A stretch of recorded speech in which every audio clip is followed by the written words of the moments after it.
நான் பாவம் நீங்க 30 லட்சம் வச்சு நிக்கிறீங்க. ஒரு மாதிரி ஆளுங்க பார்க்கறதா ரொம்ப கஷ்டமா இருக்கு. மனுஷனுக்கு மனுஷன் முதல்ல நான் எப்படி பாப்பேன்? வேலைய கொடுத்தீங்க. உங்க நான் நம்ப மாட்டேனா? நான் வேலைய முடிச்சிட்டு வாங்கிக்கிறேன் சார். சரிங்க சார். ஏய்.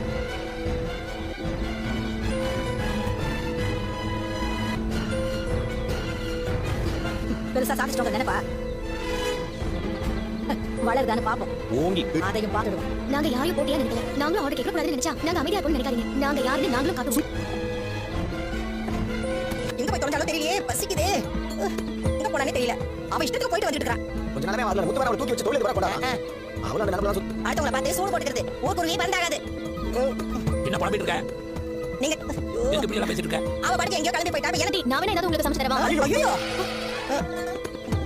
விஜயா பசிக்கிறீங்களா? ரோகிணி சமைச்சு சாப்பிட்டுருக்கீங்களா? அதான் இப்படி சொல்றீங்க. கம்மி. நீ ஏன் சரியா சமைக்கல? அதனால சமைக்க தெரியாத மாதிரி சமைச்சேன். எல்லாம் உட்கார்ந்தானே. பசி. வாடா. ஏய் எங்க ஊர் சுத்தி போறேன்? உட்கார்ந்துக்க. நீ பாட்டுக்கு போயிட்ட. இனிமே நீ எப்ப சமைச்சு நான் எப்ப சாப்பிடல எல்லாம் போட்டிட்டு வந்துட்டீங்க. நான் இங்க பட்டி கிடக்கணுமா? இப்ப வீட்ல சமைக்கணும்னு ஒரு தோணதே இல்ல. என்ன இன்னைக்கு கடையில கூட வாங்கிட்டு வரலையா? நீங்க கூட கொஞ்சம் வாங்க.